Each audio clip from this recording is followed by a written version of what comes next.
All right. Hello, hello. Welcome, everyone. Welcome to our healthy hormone meal planning workshop tonight.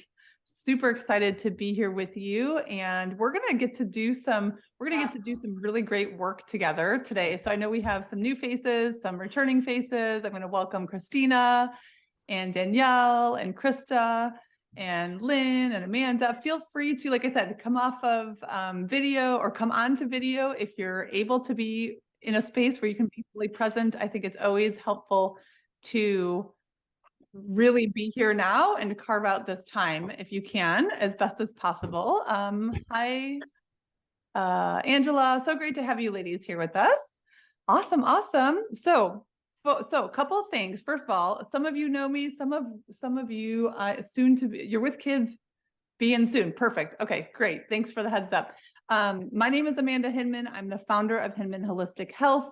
We specialize in helping women in their 40s, 50s, and 60s to feel massively empowered and in control of their health, their hormones, their thyroid, cortisol, adrenal, all of the fun stuff that changes and shifts when we are in this season of life. And really, feeling like you have a great handle on things. And we're going to be focusing on nutrition because we know nutrition plays a huge, huge part of the equation for optimal health and vitality. And it's going to be an interactive type of experience. So I really want you to be in the space. I know some people are I'm not able to be on video, and that's okay, but I would encourage you, if possible, to, be able to take some notes, to really we're going to do some inner reflection and kind of clear away the gunk, and then come up with some great strategies and plan to help you optimize your nutrition to support your best vitality. So who's ready? Who's ready to dive in and get some good insights here? Yes, awesome. All right, me too. Feel free to put a Y in the chat. Yes, if you're ready to kind of get some inspiration. And I always like to start off all of our training sessions. I like to start off with an intention setting. And I know we have some people who are going to be hopping in as we go along. That's totally fine. But I always like to start off with setting an intention. And one of the things that I think is absolutely critical is that we just give ourselves space to allow new inspiration, new ideas to drop in. So if you want to take a moment to even just settle back, if you're seated, that's great. If you're walking around, to kind of just be present and notice. My intention today is to walk away with at least one new idea, one inspiration, one new pearl, something that I trust is meant to be revealed for you today when it comes to optimizing your health, your vitality, your nutrition. Perhaps maybe it's not going to be all brand new information, but it's just a reminder of something that you get to bring back to the forefront of your awareness and give more attention and more focus to. Right? So that's the intention. I know it always happens when we open up that space and really call in what we're needing to hear, what we're needing to listen to, what we're needing to lean into next. So I affirm that for every one of us here, we're going to get that insight, we're going to get that clarity and really be inspired. Awesome, Melinda. Hi, great to see you. Lynn, great to see you as well. All right, well, I have a little bit of reflection for us to start with. Obviously, we know I shouldn't say we know, but most of us know that nutrients are critical and nutrition is critical to impact our overall health and vitality. That is not necessarily new. What I want this session to be is really a collaborative working experience so that you can decide maybe there's one food group or there's one area, one meal. You're like, oh man, breakfast, I really just don't have a good handle on having a kind of a good start to my nourishment for the day. Or maybe it's the weekends. Things for me kind of fall apart. I can be good Monday through Friday, but things kind of fall apart on the weekend. So I want you to kind of really set that intention of what gets to be up-leveled, what gets to be optimized further as we create consistency with the way that you nourish your body.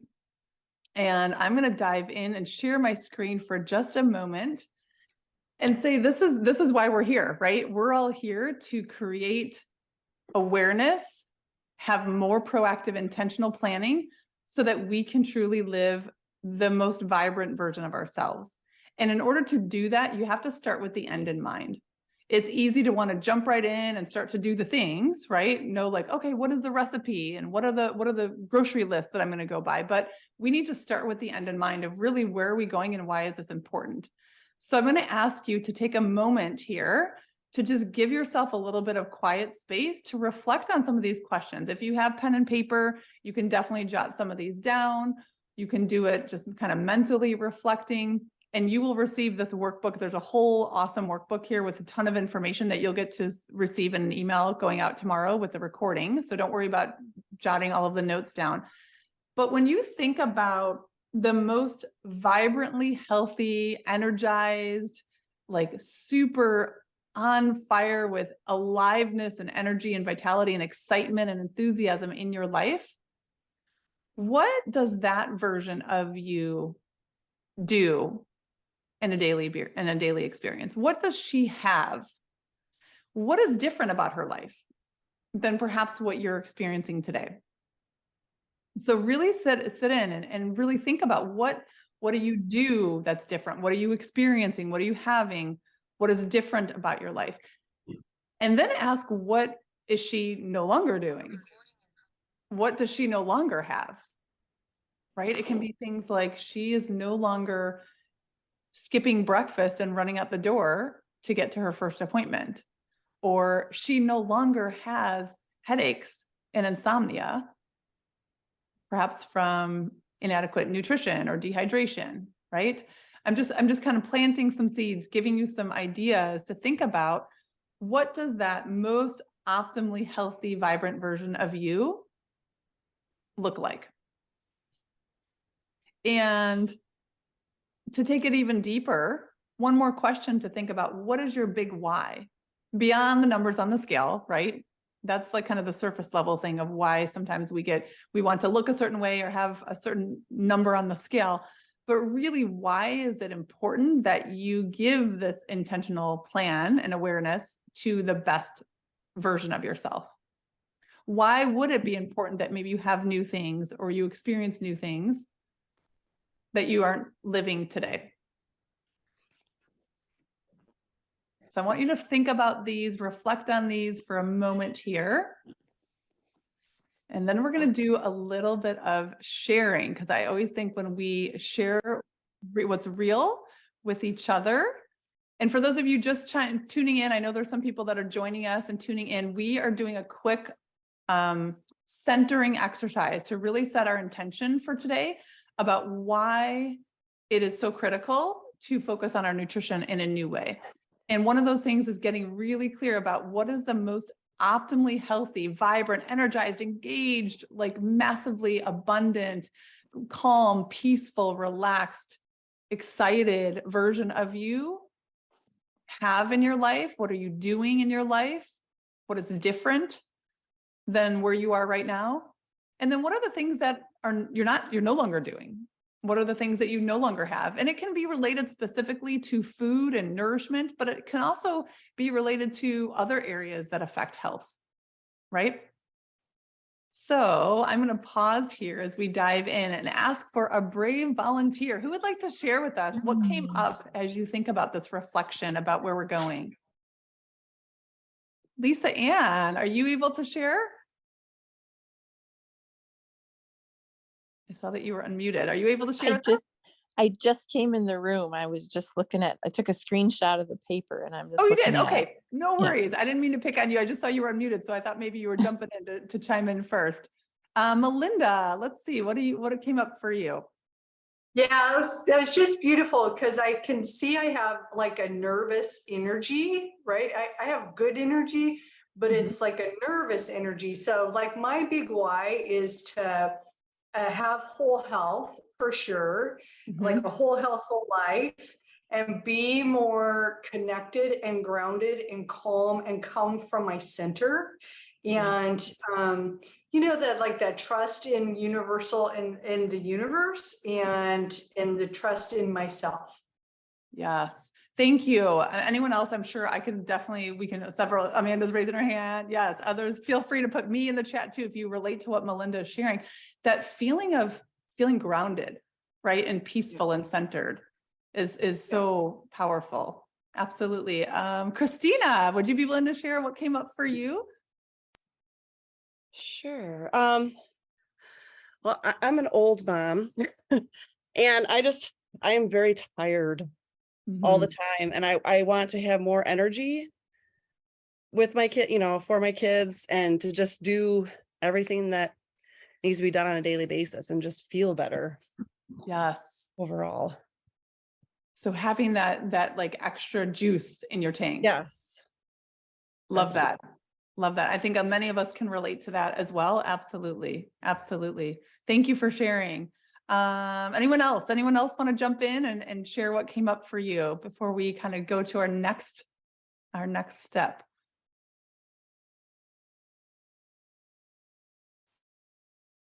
All right, here. I see Amanda. I see you kind of waving. Yeah, go ahead. Sure.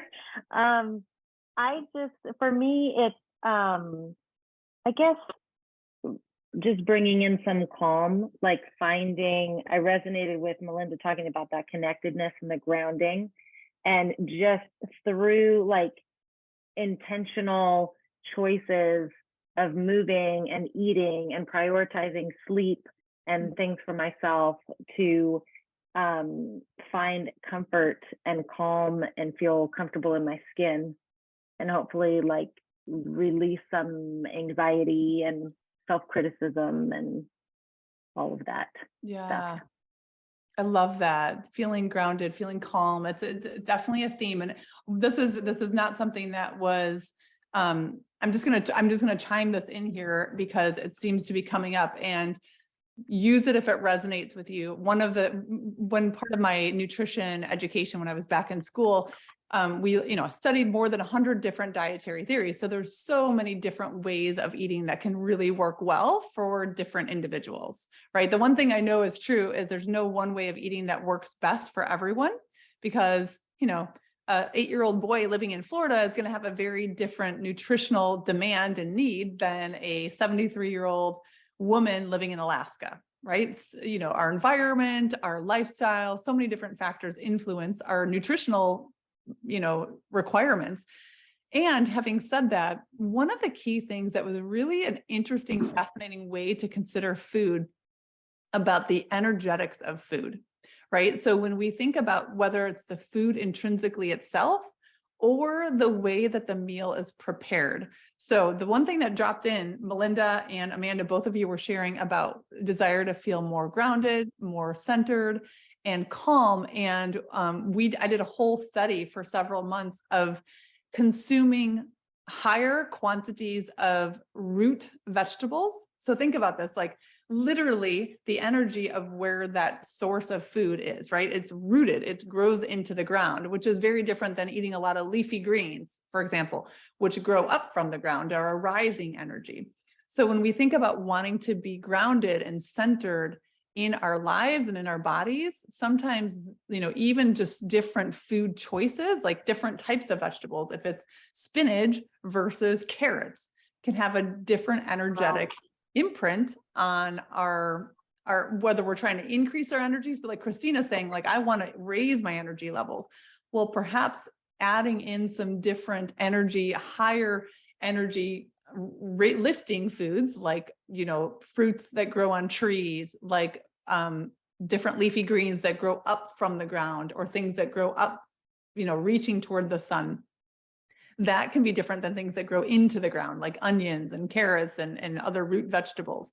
Another thing too is the preparation. So for example, if you consider the different preparation styles with things that are slow roasted or braised, or even like preparing oatmeal, which is, kind of a simmering, slower type of morning choice, than a smoothie where everything's like fast whirled up in the blender and it's like, you know what I mean? So it's interesting to think about the different energy in the food itself and how it's intrinsically grown, and also in the preparation style of it. So I'm just putting that out there because it's kind of fun to play with and see where that leads us. Hi, Danielle. Great to see you. Awesome. Okay. So next step number 2, as we kind of build our intention and our awareness around food and really honing in what's going to work for us for the long term. The next step I want to have us take a look at is, what is food to you, right? Eating is something that every single human on the planet does. It's something that we kind of take for granted because it's just a part of everyday life. And yet food means completely different things to different people and different, even within the same person at different times. Like, for example, an everyday food like potatoes, right? Potatoes are ubiquitous. They are around in so many different ways that we can consume them. It beyond just the actual nutrients and the calories and the carbohydrates and the content of what's in that food, it has a completely different association or meaning, perhaps. For example, a potato may be something that satisfies a craving. It may be something that's just convenient and super quick and easy to prepare. It may be a desire for pleasure. It may be helping you to feel calmer and more relaxed so you don't drink as much alcohol at night before bed, right? It can actually be something that you're a bit fearful of if you have an allergic reaction or if it's hard for you to digest all of the different components that are in it. So food in and of itself can mean very different things to different individuals. And I want you to, again, to take a moment here to just reflect on what does food mean to you? What are the associations, the meanings, the beliefs, the thoughts you have about it? And I'm going to share with you some examples in my own life. I have a very strong correlation. I'm aware of this, and I've been aware of this for a while, but I have a very strong correlation of sweets as a reward. When I grew up, I was a competitive swimmer for many, many years. And I used to always go to swim practice and be in the pool and swimming and working hard for an hour and a half, 2 hours a night, then would come home and would have Oreo cookies, double stuffed Oreo cookies. So like that sweet treat at the end of the night was always like kind of like my reward after a hard practice. And still to this day, when I know that when I've just really given a lot at work or done other things and been really, really like kind of just outputting and doing a lot, my craving for sweets absolutely goes up. There's an association there of like, oh, I've just outputted a lot of energy and I've expended a lot. Now it's almost like I'm craving that right away. It's like almost rewarding myself and treating myself, right? Another association in my mind, ever since I went through a pretty significant healing journey and my daughter's healing journey and our family, I absolutely associate food as medicine. Like I remember when my daughter was having daily seizures, 10 to 15 in a day, and she was at that time on 4 different benzodiazepine medications just to make it through a 24-hour period. And every day I hated giving her all of those capsules, those large capsules, this little 8-year-old to swallow down. And I would always feel like heartbroken giving her the medication. And we simultaneously we were really intentional with her food. She was eating 6 small servings of protein a day because she needed to rebuild those cells. And she was eating tons of fiber to help her body detoxify the excess adrenaline. And I was so excited and like, yes, this food is like medicine. This food is healing us. It's helping us. So I have a very strong correlation with food being purposeful in how it's nourishing my body, right? And knowing that it literally is building every single cell in the body. So there's a strong, but ironically, it's very easy for me to tap into that mentality of food as medicine and kind of be very intentional with the nutrients Monday through Friday, kind of in my normal routine. But then sometimes on the weekend, you're traveling, you're out of your element, you're doing different things. And it's just interesting how the associations and the thoughts change in different circumstances. So I'm just sharing this to kind of have you spend a minute here and reflect on maybe there's some different meanings for you. What does food mean to you? What are some of the associations or the beliefs that you have about different foods or how you relate to food?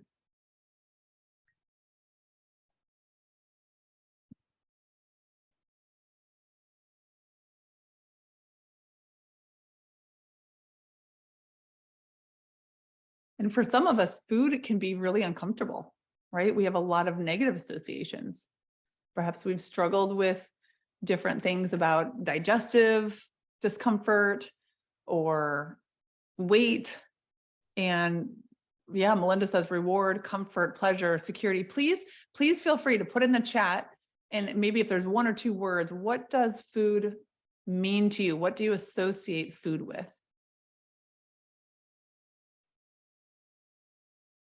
Anyone else? Does anyone else think of food as food annoys me? Thank you, Angela, for being truthful, right? And I think but this is honest, right? We have to look at what is before we can ever decide if we want to change that. Inconvenience. Okay. I think a lot of us can relate to this. Stressful, deciding what to eat. I struggle with food.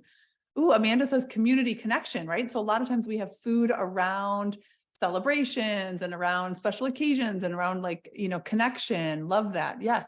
So it is an interesting thing and it's helpful. The reason I'm bringing this up is because would it be a surprise for us to really have like a friction point when our association with something that we do every single day that really deeply impacts our health is struggle? If it's inconvenient, if it's annoyance, right? I mean, let's just be honest, right? So what we get to think about is what are those doorways that we can open up to perhaps create a little shift in that? How can we make it slightly easier? I love food, but at the same time is uncomfortable because I don't know what to eat. Yes, here's the first thing I want to say. There's no blame in any of this because let's be honest, our world makes it very challenging, not only to know there's so many conflicting messages about what to eat. So who the heck do you listen to, right? Not only that, but even when we have, okay, well, I'm aware that eating real whole foods can be beneficial. There's constant temptation all around us every single day with things that are not the most nutrient dense, that are massively, chemicalized.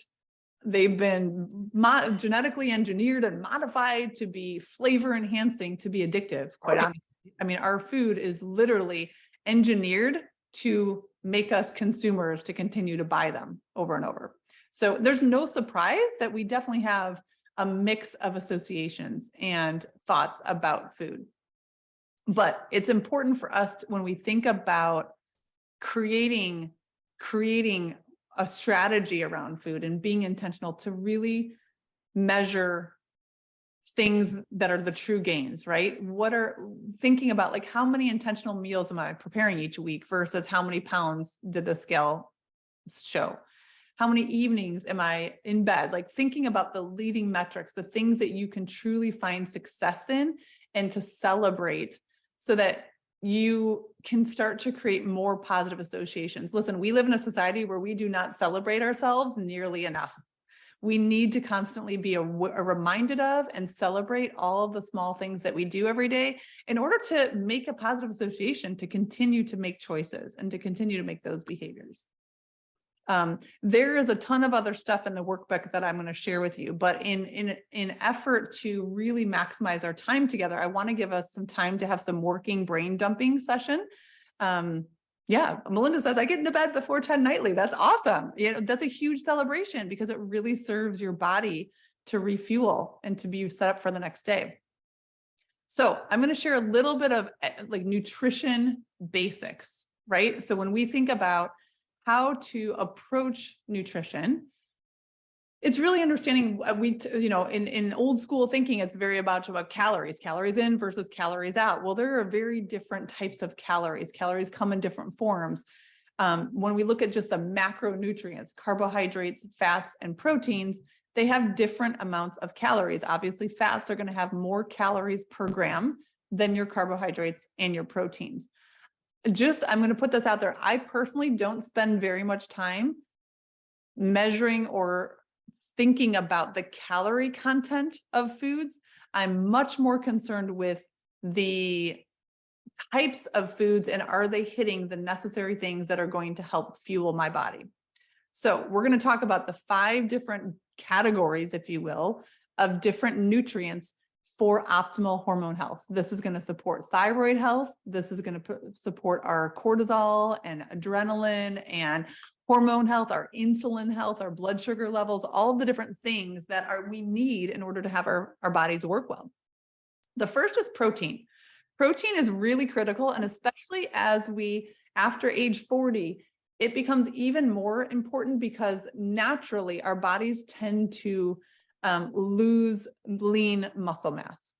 And in order to stay fit and to be able to have amino acids to do all of the bodily functions, when we think about all of the chemical reactions that happen in our digestive system, that happen in our brains, so that we can think clearly and be grounded, we need to have certain amino acids to do that work. And amino acids are primarily found in protein.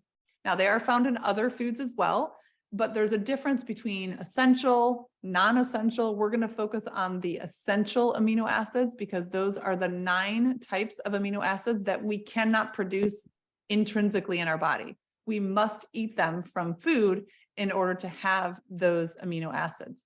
And the most easily available amino acid plus that are complete, so they're efficient for our body, are found in animal sources of protein. Now, is it okay to be vegetarian, vegan? Certainly, there are people who can thrive on that type of an eating plan. It does require much more intentionality with how much you're adding in and how much you're combining with food groups. For example, rice and beans together can give you all 9 essential amino acids that your body needs, but you need to be very, very intentional with your meal planning in order to forego animal sources of protein. I'm sharing this because I think sometimes having quick ideas and lists can be helpful. So when you think about protein, ideally we want to have more of these types of sources and less of these sources. They tend to be higher in saturated fat. They're lower overall quality and higher inflammatory factors in our body. The next food group source, and we're going to put this all together. I'm just giving you an overview here. The next food group source is fiber. Fiber is our friend because it's like the cleaning system, right? It really helps to clear out our digestive tract. It helps to promote a healthy microbiome, gut health, which is so important for not only mental clarity, but also immune system strength. 90% of our immune system is located in the gut. And so when we have a healthy microbiome, we can have a healthy, balanced immune system. If we think about Hashimoto's, or if we think about other autoimmune dynamics, it's typically because our immune system has gotten skewed. It's not functioning optimally. The other thing that people are sometimes surprised to know is 90% of our serotonin, which is considered the happy hormone, is produced in the gut, which means we have to have the raw materials, including amino acids, to make enough serotonin. When you think about people who, a very common Lexapro, for example, is a very common SSRI medication. It's a selective serotonin reuptake inhibitor medication that helps to reduce symptoms of anxiety. What is that doing? That's essentially kind of redirecting and tricking the brain to thinking you have more serotonin than you actually do, right? So if we can eat the foods that help us create serotonin, then our bodies can create it on its own. Someone's sharing here. So Melinda shares, super helpful. I need to have more protein. Right, absolutely. An iPhone, I'm not sure who that is. I'm a vegan and believe it or not, I gained weight. That does not surprise me. Actually, I'm going to share that because many times it is not uncommon where even eating a vegan diet can actually make you more predisposed to weight gain simply because of what I was saying. Anita, thanks Anita for sharing your name. Because your body has to work so much harder and may have more. So when we think of adipose tissue, fatty tissue, I'm going to pause here, get off the screen. That is oftentimes stored toxins or stored metabolic waste. It's like your body has this stuff floating around and says, oh, that's not really healthy to keep floating around in my blood. I don't know what to do with it. So I'm going to package it up in bubble wrap, a fat cell, and stick it off to the side. Well, when we don't have adequate animal proteins, those amino acids are absolutely critical for liver detoxification. For our liver to work well, to pull all of the gunk, the metabolic waste, and the toxins out of our body. If we don't have those amino acids, your liver doesn't have the nutrients it needs to do its work, right? So I know it's incredible. Yeah, it is. It's surprising for a lot of people to discover that. So, all right, let's go back here. So fiber is really beneficial. It's our friend. I am known as the bean lady because I talk about beans all the time, but there are many sources of fiber. Beans, in my mind, just happen to be one of the easiest, most convenient foods because you can literally take a can of beans, open it up, drain it, add it into stews, add it into pastas, add it into soups, throw a couple tablespoons over a salad. It's so universal and very easy. And they have high amounts of fiber in relation to, a couple tablespoons, which is not very much food, gives you a really great source of fiber. But when we think about fiber, these are just some ideas that can help add fiber. And when we're looking at fiber, we want to think about having fiber with every single complete meal. So when I think of a complete meal, it's protein, it's fiber, it's going to have some type of vitamins and minerals, preferably vegetables as often as possible, but veggies, fruits, legumes, those are beans, and whole grains contain vitamins and minerals. These are different types of carbohydrates. They all contain carbohydrates, and carbohydrates have gotten a bad rap. But the really different thing about carbohydrates is they're different types of carbohydrates. Complex carbohydrates are the ones that are found in whole grains, in fruits, in vegetables, in beans, and legumes, and brown rice, and oatmeal. These ones are healthy. They are digested at a slower rate because they also contain fiber and other ingredients. The simple carbohydrates are the ones we want to reduce or to minimize. Those are the ones found in bread and sodas and baked goods and chips and things like that. And then our next one is healthy fats. And fats are not bad. In fact, fats are the precursor for hormone balance. I work with a lot of women who have suboptimal levels of progesterone or even suboptimal levels of cortisol.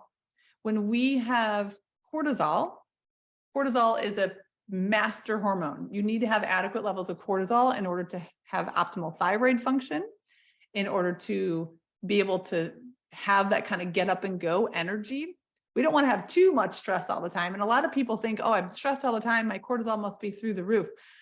I will share with you what I've seen doing our Dutch work and other hormone testing work, way more common, especially post-COVID, is that most women have low cortisol, very low cortisol, because the body can't sustain at a high level for very long. And oftentimes they don't take in adequate healthy fats in their nutrition, because you need to have fats in order for the body to make that into hormones, including cortisol, all steroid hormones. So if we don't have enough of those healthy fats coming in with every meal, then our body, again, doesn't have the raw materials to make what it needs to make in order for us to feel optimal. Melinda. So Amanda, can you measure that in the testing that you do, in the blood testing that you do? You can measure the cortisol. Can you measure the fat processing also? What we do is we measure the cortisol, absolutely. And you can see the cortisol curve. We measure it through a 24-hour period instead of just one blood test or one point in time. Cortisol is really important to measure to see how your whole circadian curve is. So we do measure that. The fat component. So in some of the testing we can do, there's micronutrients. So we can see what nutrients are actually getting into your cells. Cool. Yep. So, Anita says, I'm watching you from Portugal and it's 1:30 a.m. So I need to go to sleep. Yes, you can watch tomorrow. We're recording. Oh my goodness. Way to go, Anita. You are committed, but yes, go to sleep. We will give you the recording. Absolutely. So it's really important, right, to know where our body is and what it needs in order to function. And I'm actually going to, if you give me a moment here, I know this is going to take a moment, but I think this is sometimes insightful. Feel free to type in the chat if you have any questions while I pull this up. I want to share this graphic. If there's any questions.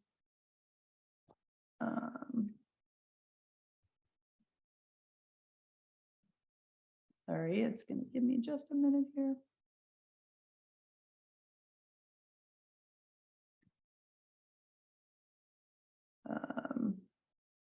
It is graphic for hormones, this one.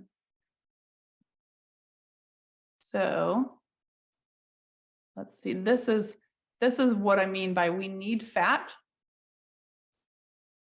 Can you ladies see this graphic now? We can. Okay, so in order to even create all of these hormones down here, including progesterone, DHEA is another one that helps us to feel like we have enough energy and vitality. Testosterone, this is necessary to create testosterone. And yes, as women, we do need testosterone too. And cortisol, like I said, that's a master hormone. Cortisol influences insulin and thyroid in a really big way. But if we don't have, this is cholesterol, thyroid, vitamin, A vitamin, and B vitamins, this is including fat, right, is how we create from cholesterol. If we don't have these things at the top, we're not going to be able to have the healthy cascade at the bottom, because the body doesn't have the raw materials. Like if we don't put gas in the car won't be able to go. So again, really thinking back to perhaps how could I start to think about my nutrition as food as medicine, right? Being open to different associations for what food gets to give to our bodies. Okay, any questions before I'm continuing on here? I just want to make sure I'm not forgetting anything. Nope, we're all good. Okay, well, let's dive into, so when we think about healthy fats, we want to avoid the trans fats, right? Those are the ones that raise your LDL, that's a typo, LDL cholesterol, and lower your HDL. It also increases risk for heart disease, diabetes, and things like that. So we want to avoid the trans fats, and those are, believe it or not, in several packaged products that you can find. Now, fortunately, because it's kind of becoming more known that trans fats are really damaging and inflammatory, many items will now be labeled, not, made with no trans fats or does not include trans fats, which is great. But we want to think about having higher amounts of unsaturated fat, avocados, nuts, seeds, plant-based oils, olive oil, sesame oil, fish. These things are great sources of fat. And these are the ones that we want to minimize or to reduce. These are the ones that are trans fat or highly saturated fat. And again, I recommend having 3 servings of fat each day. Again, most of our clients do not have enough of this for the most part, unless they're eating a lot of processed foods. Then you can get there really quick with these types of things. And then the last component we want to think about is obviously hydration. Water is critical. Over 70% of our body is made of water. So we need a constant, steady supply of fresh, clean water to maintain our energy. 80 ounces a day is usually a great place to start to think about that. So substituting other sources of hydration, other sources of liquid for clean water. And making an idea to have it be a little bit more enjoyable, maybe adding a slice of cucumber or lemon or lime, carbonated water. They have a lot of great carbonated water options now. What essential oils do you recommend in the water? Some people, if it's a high quality, right? I always preface that if it's a high quality one, but you can put like a little drop of citrus or lemon or something like that if you don't have the fresh fruit on hand. Some people really enjoy that. So, all right, now we're going to go into, we're almost at the meal planning part where we're going to start to put things on paper and put it together. But before we do that, I also think it's helpful to look and see what is the reason we use doTERRA lemon. Yep, Christina loves that too. What is the reason that gets in the way? Because let's be honest, we are all highly, high achieving, really giving, generous, like thoughtful women here, this group collectively, many of you I know and whatnot. And it's a matter of their life has a lot of demands for us, right? So there are usually things that get in the way. And I want us to look at that and to be open to what could shift or what could be different. Because when we're open to seeing, this is from my friend Sarah Cannell, she says, release all of the blocks, and then you can take action in a new way, and then you will have what you want. So in order for us to have that version of ourselves that we identified at the beginning of this masterclass, we have to look at what are the blocks, what are the reasons that I'm not able to consistently have healthy meals. For some of it, I don't know what nutrients my body needs, right? For some of it, it's a matter of, I don't know if it's vitamin D because I need more immune system support. If it's more, I need some more healthy fats because my anti-inflammatory markers are high, or my hormone levels are suppressed. Sometimes it's clarity of what are the nutrients that my body needs. Sometimes it's more of a time commitment. I don't have time to do the breakfast thing. I don't have time to make dinner, or it's too expensive, or I don't like the taste of these vegetables, right? I want you to think about, I invite you to take a moment here to take a piece of paper and jot down all of the reasons that you right now are experiencing that you're not able to have the nutrition that would be optimal for your body. And then on the right-hand side of the paper, make a column of what would I have to believe, or what would have to change in order for me to have intentional nourishment consistently for my body, and just see what comes through, because oftentimes we'll be surprised by what is revealed by just taking a few moments to reflect on this. And here's some ideas that I hear all the time from clients and that we work through. So feel free here to see what comes up.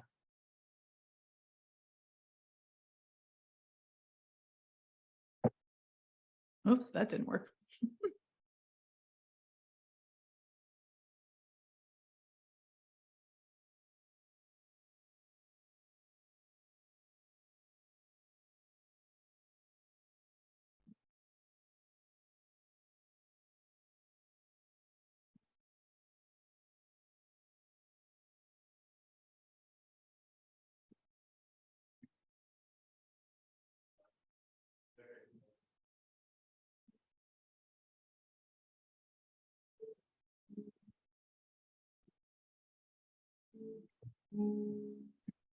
And I think this step is so powerful because we can't change what we don't see or we don't have clarity on. But once we can start to have clarity, we can start to just, if I were to make a little tiny 2-degree shift, what could start the train moving in a direction that's going to be favorable?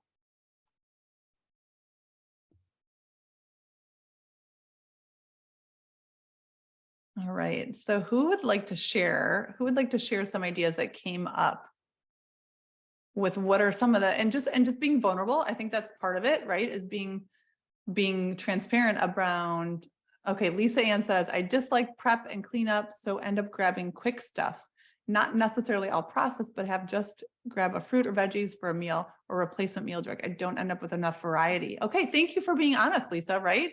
So thinking about, yeah. Is there ideas to get creative around like one pot meals, right? Or things like that where we can start to think, where, because I'm a huge fan of my slow cooker. You can put like a whole meal, which includes the fiber, the protein, the fat, all the stuff, the veggies all together in one pot. If we start to like have an intention, if we're like, okay, so for me, I know I just really don't like the cleanup. So what are some creative ways that can minimize that or that can reduce that? Melinda says, I prefer working over prep work. Say more. What does that mean? Oh, working like in your business, Melinda? Yeah, I'd rather work. I'd rather exercise. I would rather, like, when it comes time to like be in the kitchen, I'm like, are you kidding me? This is like the last place I'd like to be. And then if it's on the weekend, well, then like that's sacred time because I feel like I'm working all the time. I don't want to be prepping for half a day. So it's just heavy. I mean, I believe I definitely would like to eat well, but I definitely have some big, like, ooh, not that.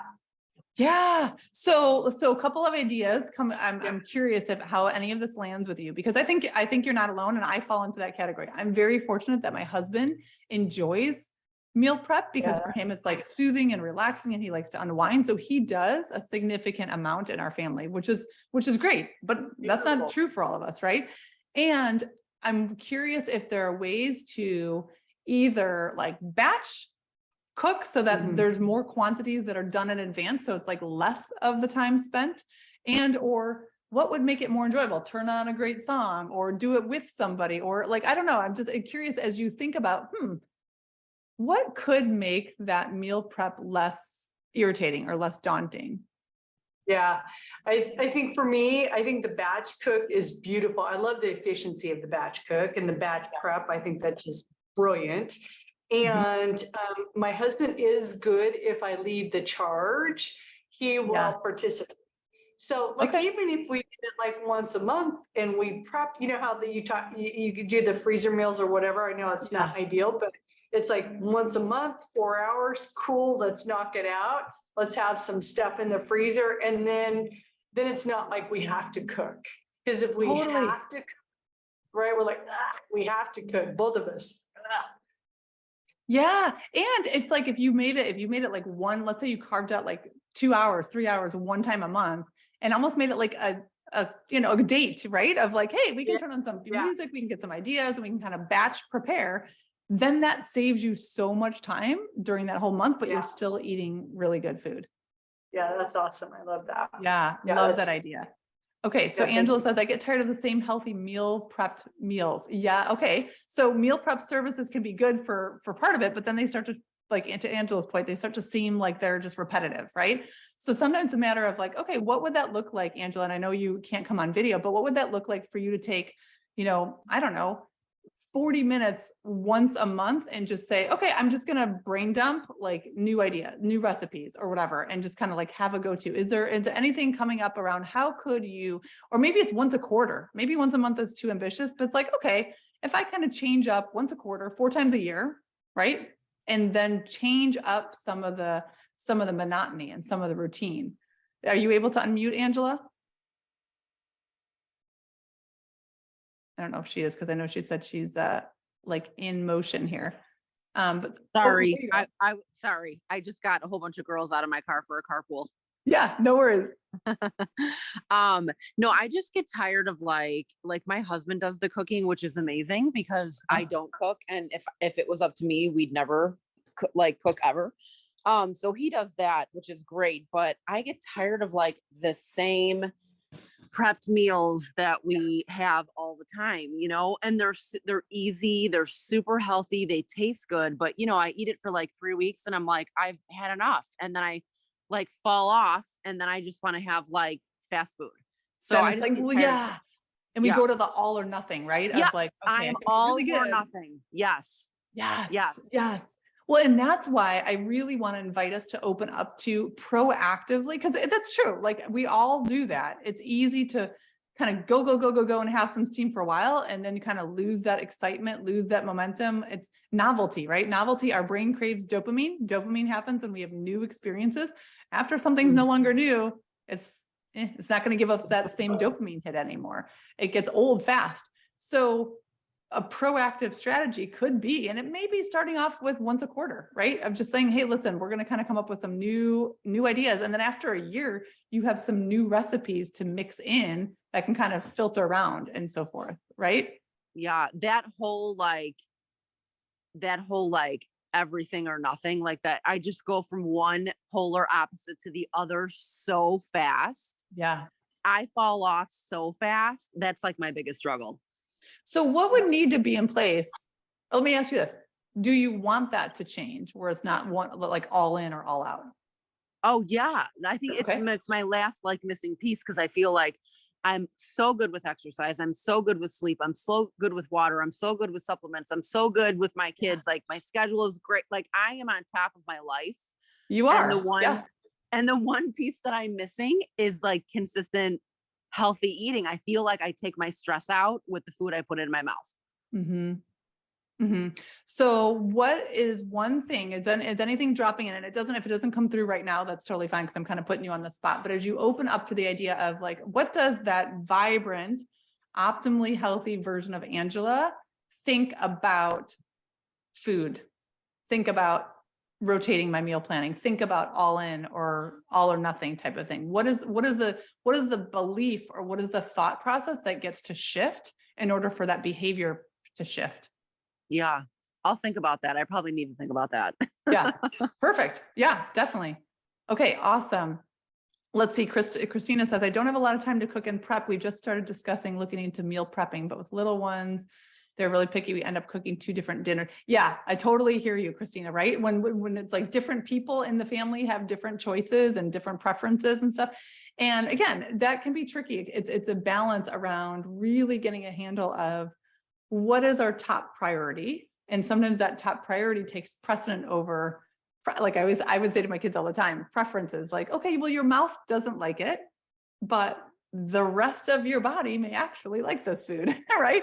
So really kind of and sometimes I take this if it resonates, totally dismiss it if it doesn't. But sometimes I think it's giving less significance to our child's taste preferences. Like, I get it. Yeah, I do some things that I don't love either. But it's kind of like, do you love homework? Do you love reading? But we do those things because it's critical, right? When we place the same level of significance on the body needs this to work well, even if it's not your favorite or you don't prefer it. It's almost like putting less significance on that and not making it as big of a deal sometimes can change gradually. It's not overnight, but can gradually change the experience of the family meals. How does that resonate with you, Christina?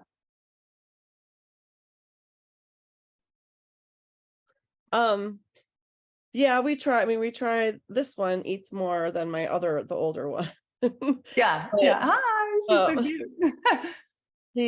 because my older one, she's got digestive issues and whatnot. So like we're like, okay, this is good for you. Like your body needs this, but she just doesn't want to try, like doesn't want to try it, doesn't want to. Yeah. I get it. It's not we're always trying to easy. find a way to like encourage her to get her to do it without being like, eat this or nothing, Totally. don't want to Totally. do that either. And it's a gradual process, right? A lot of times it is a gradual process, but really leaning in and really giving less, like, again, I always go back to, and I've worked with so many parents too. And I always go back to like, if your child said they didn't like to read, would we just conclude and be like, okay, they're not going to be a reader? No, we wouldn't. We would help them and we would continue to practice over and over and over, right? And it's like that continued practice. Sometimes learning to eat healthy is just like learning to read. It takes that much repetition and that much practice. It's not just like, oh, that food isn't liked, so we just don't do it. It's an acclimation period, right? Yeah. Yes, absolutely. So, okay, I do want to dive in here and share, because I know there's a lot more coming up, but doing the math, sometimes it's as simple, and I tend to think about, because again, for me, food is associated with medicine. Like it literally is what fuels the body to work. So I tend to be very like pragmatic in how I think about food, which isn't always the most like amazing, like chef inspired meal, admittedly, but I do. It's very much like a complete meal, has a palm size of protein, some type of essential healthy fat, vitamins and minerals. For me, it's usually at least a cup of vegetables of some sort, and fiber, which oftentimes looks like some type of bean, some type of legume, some type of whole grain. So really, if you think about it in terms of just mix and match and make this almost just like do simple math, right? Now, there are ways that and I'm going to give this to you, but if we were to create a meal plan, I'm going to give you these ideas for things, but if we were to say like, okay, here's a sample meal plan for breakfast: a scrambled egg with a side of black beans with some steamed broccoli. And yes, I have vegetables almost every morning for breakfast, right? A protein shake, add some psyllium husk to get some extra fiber, add some super greens to get those veggies in there. And I usually add avocado in there too, right? Hard-boiled egg with saute. So all of the things, I'm always thinking of like protein, fiber, veggie, fat, like putting those components together as ideas for how do I make sure my body has what it needs to do its job and to run? So this is a sample idea. In here, there's also a blank one, so you can go and create your own, but I want to give you like 5 minutes here as we're wrapping up some ideas to think about these different food groups. So these are just ideas.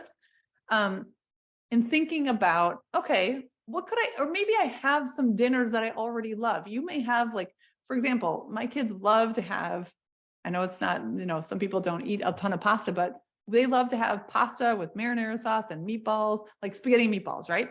So how do I up level that meal to make sure we hit all the fiber groups?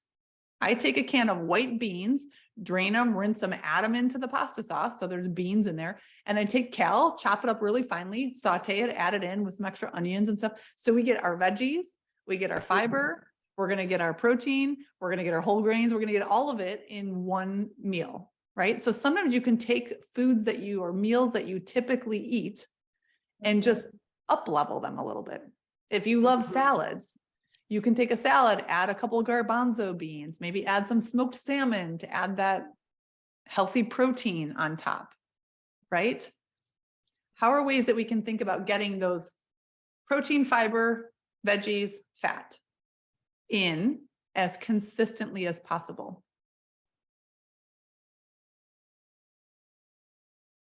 So I'm going to give you a few minutes here to kind of think about some combination or some ideas that are dropping in for you.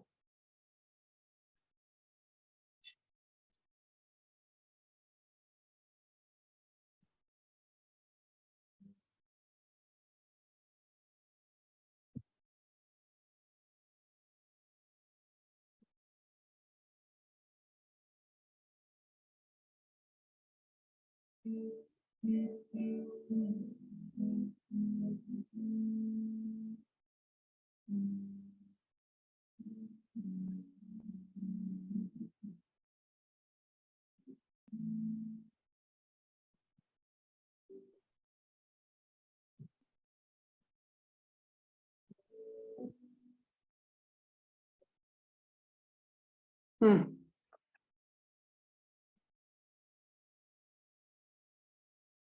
There's some other ideas.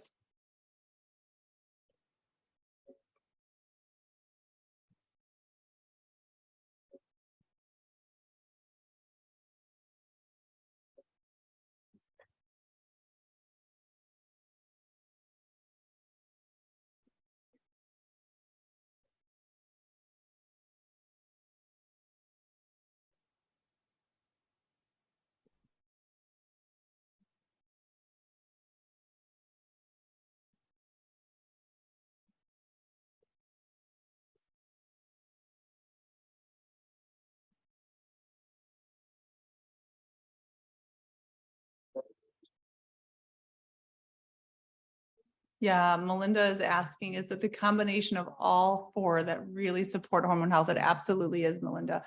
And I Mhm. didn't necessarily go much into the biochemistry of hormones today because we have many other trainings, and I know many of you have seen that, but it's really our body. I mean, liver health is so critical for hormone health in particular. And protein, those amino acids, are massively necessary to support phase 1 and phase 2 activities that happen in the liver.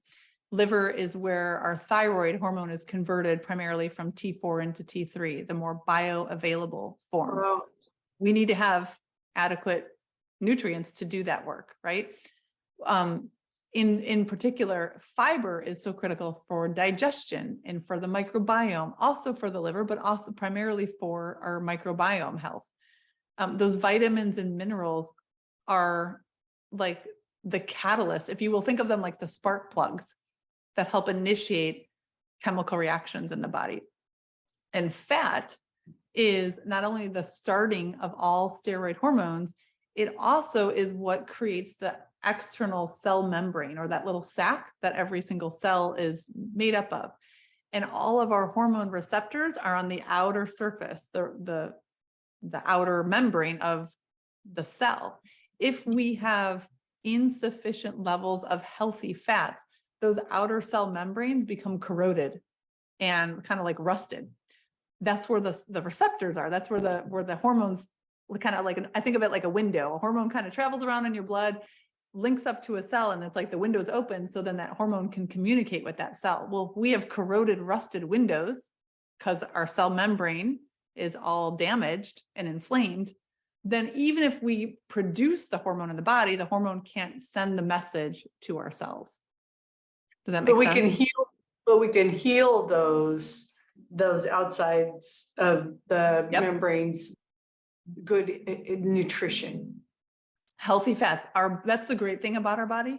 It is constantly regenerating. We literally have every single atom in our body is different after about a 6.5, 7-year window. But many things are transitioning over. Like you have a whole new digestive tract in several months. Things are constantly being regenerated and replaced. And when we eat, they're being replaced with literally what we take in and what we consume. So when we consume healthy fats, when we consume these materials, now it's building new cells with the new material that we just brought on board, right? So you can absolutely repair. In fact, for hypertension and for people who have blood sugar controls or diabetes or borderline type 2 diabetes, adding healthy fats is one of the most critical support mechanisms to help bring down the inflammation damage. Mhm. Awesome. Mhm. Yeah. Awesome. Thank you. Yeah, absolutely. So I hope you got some really great ideas. Like I said, some new pearls of, first of all, it's knowing what's getting in the way and what the resistance is that we can kind of maybe shift or start to create a 2-degree change in our thoughts and our expectations. And then also start to get some ideas. And I'm going to share this workbook. There's even more materials in there than what we were able to go through fully today. But I want to share this with you and I invite you to sit down with it and like take that, make that meal plan, right? Just kind of drop in the 4 different categories to get for breakfast, lunch, and dinner. If you do that, you will massively be supporting your overall health and vitality. Thank you, Awesome. Amanda. That was awesome, Amanda. Yeah, thanks, Melinda. Thank you. Great. Anyone else want any other last minute questions as we wrap up here? I want to make sure I don't leave you hanging if you have anything that's top of mind. If you can put one word in the chat before you tune off, one word around one new thing that dropped in, that's awareness, or maybe it's a food group that you want to focus in on, or maybe it's just inspiration. What's one word that kind of summarizes what landed and what stuck with you today? Nutrition heals hormones. Yes, absolutely. It is. It's really powerful. Food is medicine. Yeah, 2 words, mental awareness. Awesome. And that's key, right, Angela? We need to have that awareness before we can make any shifts, any changes. Let's see what else here. Anyone else have some words that togetherness? I love that. Feeling more lightness around my ideas about food.